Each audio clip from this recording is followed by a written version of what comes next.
Guest హౌస్కి కొత్తగా ఎవరో వచ్చారు. నువ్వు అక్కడికి వెళ్ళావా? అతను ఒంటరిగానే ఉంటున్నాడు. మీరు జాగ్రత్తగా ఉండండి. ఈ కాలంలో ఎవరిని నమ్మలేం, తెలుసు కదా.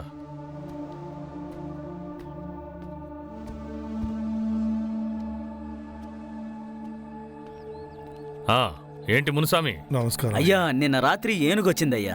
మన పొన్నుస్వామి ఇంటిని ధ్వంసం చేసి వెళ్ళిపోయిందయ్యా. ఇకపై అక్కడ జాగ్రత్తగా ఎలా ఉండాలని భయపడుతున్నారయ్యా. మాటలు చెప్పకుండా తనకేదైనా సాయం చెయ్యి. వీళ్ళు మనల్ని నమ్ముకున్న వాళ్ళు కదా. ఏంట్రా 2 రోజులుగా నువ్వు మన తోటకి రాలేదు? ఆడి పెళ్ళడానికి ఒంట్లో బాలేదయ్యా. ఓ 2 రోజుల్లో వచ్చేస్తాడయ్యా. జార్జ్, బండిది.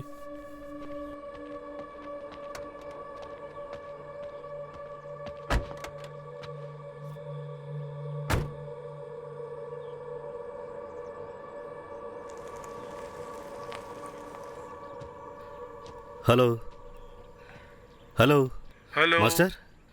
మాస్టర్, నువ్వు ఎక్కడున్నావు సైమన్? ఇక్కడ సిగ్నల్ దొరకడం కష్టంగా ఉంది. అక్కడ ఇప్పుడు చలిగా ఉంటుంది కదా? అవును, ఎక్కువ చలి. సైమన్, అక్కడ ఒక hello hello hello hello hello hello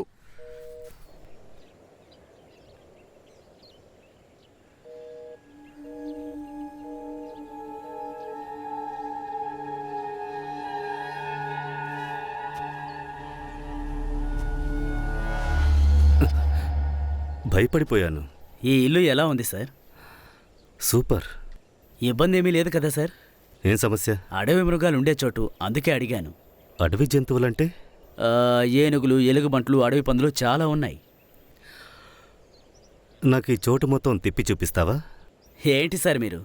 ఎప్పుడో చెప్పండి, నేను తీసుకువెళ్తాను.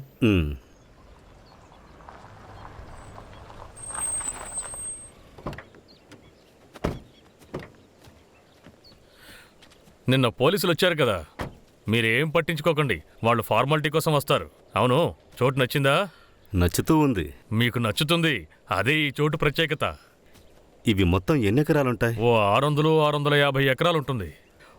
ఇందులో బంగ్లాని, అలాగే చుట్టూ ఉన్న 4 ఎకరాలని అమ్ముదాం అనుకుంటున్నాను. మిగతా స్థలంలో కాఫీ, యాలుక్కాయలు అవి పండిస్తున్నాను. వాటితోనే ఇప్పుడు మా జీవితాలు గడుస్తున్నాయి. ఈ ప్రాపర్టీకి బేసిక్ డాక్యుమెంట్స్ ఉన్నాయా? ఉన్నాయి. ఇది బ్రిటిష్ వాళ్ళ ఆస్తి. దాన్ని మా నాన్న వాళ్ళ నాన్నగారు వాళ్ళ దగ్గర కొన్నారు. మరెందుకు మాథ్యూ సార్ దీన్ని నమ్ముతున్నారు? అయ్యో, ఇంత పెద్ద చోటుని మేనేజ్ చేయడం చాలా కష్టంగా ఉంది. ఇక్కడేదో ఒక అమ్మాయి ఆత్మ తిరుగుతుందని చెప్పారు. అయ్యో, అవన్నీ ఊళ్ళో వాళ్ళు చెప్పే కథలండి. నేను చిన్నప్పటి నుంచి వింటూనే ఉన్నాను. మీరు ఆ విషయాలేమీ పట్టించుకోకండి. ఏదేమైనా కొన్ని రోజులు ఇక్కడ ఉండాలని నిర్ణయించుకున్నాను. నిరభ్యంతరంగా ఉండండి. సంతోషం. మీకు నచ్చినంత కాలం ఉండండి. మీరు ఈ చోటుని కొనాలనుకుంటున్నారు కదా. నాకు తోటలో కొంచెం పనుంది.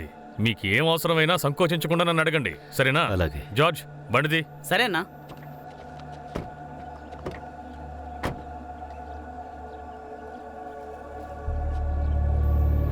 సార్, మీరు గెస్ట్ హౌస్ని కొనడానికి వచ్చారా?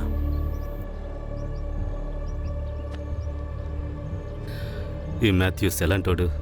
తాత ముత్తాతల ఆస్తి సార్ ఇదంతా. బాగా డబ్బున్న పార్టీని. రాజకీయాల్లో కూడా ఇన్ఫ్లుయెన్స్ ఉంది. అందరూ తర్వాత ఎలక్షన్లో నిలబడతారంటున్నారు. ఈ మాథ్యూస్కి పోటీగా ఇంకొకరుండేవారు. ఇప్పుడు కొన్ని రోజులుగా అతను మిస్సింగ్. ఇతనే చంపించుంటాడని ఊళ్ళో అందరూ అనుకుంటున్నారు.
అరే నువ్విక్కడేం చేస్తున్నావు? ఏమైంది? నేను ఇక్కడుంటే మీరు ఇక్కడికి రారా ఏంటి? లేదు, అలాంటిదేం లేదు. Hi, hi. నేను ఊరికే గెస్ట్ హౌస్లో ఉండి బోర్ కొట్టి సైమన్ లోపలికి రండి. హ్మ్.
మీ ఈ వేషాలు, యాక్టింగ్ అన్నీ బాగున్నాయి, కానీ టైమింగ్ లేదు.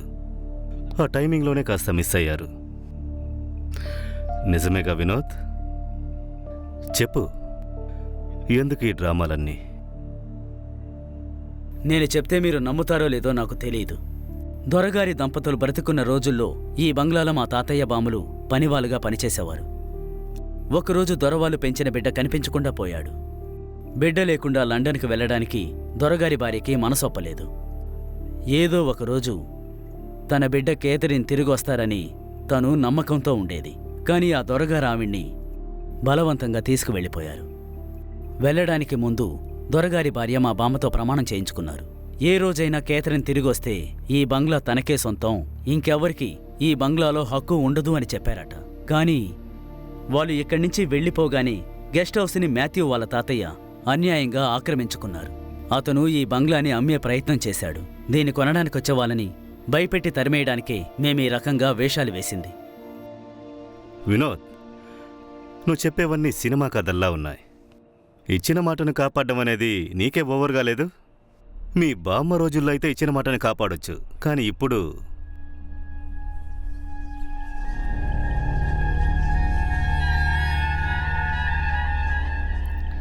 నిజం చెప్పు, మాథ్యూ దగ్గర నుంచి తక్కువ రేటుకి గెస్ట్ హౌస్ని తీసుకోవడానికే కదా ఈ డ్రామాలు?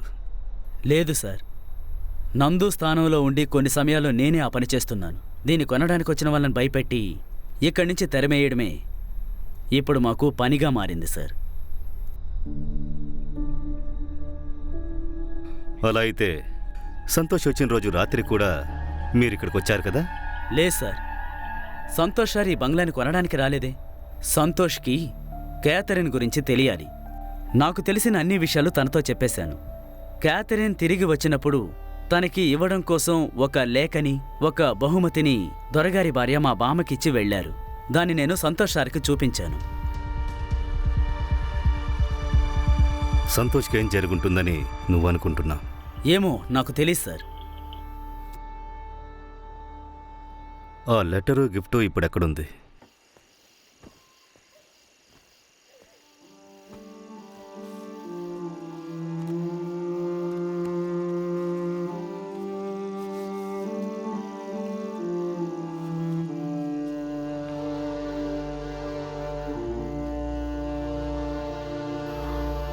ఇదిగోండి, ఇదే సార్ నేను చెప్పిన ఆ బహుమతి.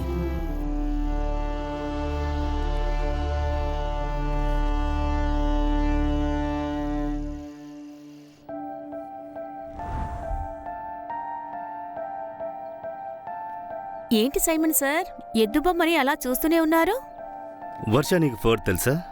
తెలుసు, తను తెలుసు, తన తమ్ముడు మిలన్సు తెలుసు. ఏమైంది? ఫోర్డ్ అనేది ఒక ఎద్దు, అది కూడా తెలీదా? నాకు ఫోర్డ్ గురించి తెలుసు. చూసావా, కేదర్కి తెలిసింది ఫోర్డ్ గురించి. క్యాథరిన్కా?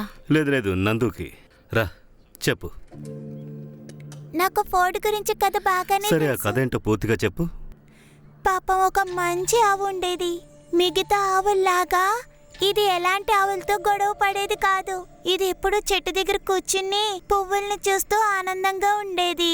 అది పెద్దైన తర్వాత దాన్ని చూసుకున్న వాళ్ళు గొడవల్లోకి వదిలిపెట్టారు. కానీ అక్కడికి వెళ్లి గొడవ పడలేదు. గొడవ చూడ్డానికి వచ్చిన తల్ల అక్క పువ్వు చూస్తూ ఆనందంగా ఉంది. గొడవ పడకుండా ఊరికే ఉంది. అందుకనే అక్కడున్న వాళ్ళు దాన్ని బయటికి గెంటేశారు. ఫోర్డ్ అక్కడున్న చెట్టు దగ్గరికి వచ్చి ఆ పువ్వుల్ని చూస్తూ సంతోషంగా ఉంది. అదే తన అలవాటు అయిపోయింది. ఎక్కడికి తీసుకువెళ్తున్నారు? రా చెప్తాను. ఒక నిమిషం ఆగండి. స్టోర్ రూమ్కి వెళ్తే మాత్రం నేను రాను. అరే భయపడకు, మేమున్నావుగా, రా. అరే, ఇతనికి అసలు భయం అనేదే లేదు. ఇది ఆ క్యాథరిన్ ఆడుకోవడం కోసం ఆ దొర దగ్గరుండి కట్టించారు. ఇక్కడ ఎప్పుడూ క్యాథరిన్ ఆత్మ ఉంటుందని అందరూ అనుకుంటూ నందు, ఉంటారు. జాగ్రత్తగా వెళ్ళు.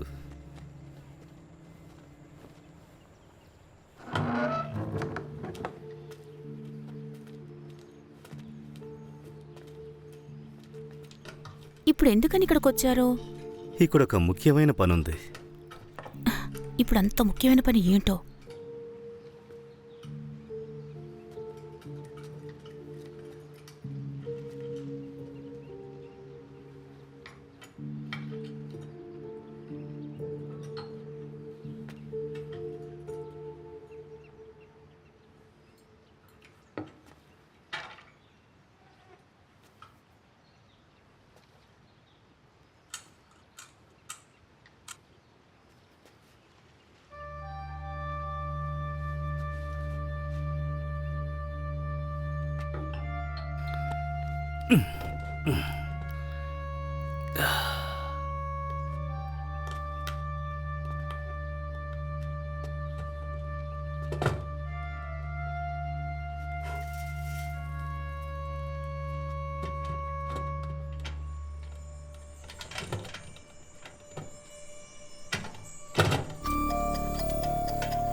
The story of Ferdinand. Varsha, ఈ పుస్తకంలో ఒక కథ ఉంది. ఈ బుక్ వచ్చింది 1936లో. యుద్ధం నుంచి వీరులు వెనుదిరుగుతున్నారని హిట్లర్ ఈ పుస్తకాన్ని కాల్చేశారు. జర్మనీలో ఈ పుస్తకాన్ని ఆపేశారు. కానీ ఆ రోజుల్లో ఉన్న పిల్లలకి ఎక్కువగా నచ్చిన కథ ఇది. ఇదంతా ఎందుకు ఇప్పుడు నాతో చెప్తున్నారు? క్యాథరిన్ బెడ్ టైమ్ స్టోరీ ఇది కూడా అయి ఉండొచ్చు. కావాలంటే కళ్ళు మూసుకుని ఆలోచించు. తనొచ్చి నీ చెవిలో ఈ కథ చెబుతుంది. కళ్ళు మూసుకుంటావా? అరే, ఊరికే కళ్ళు మూసుకో.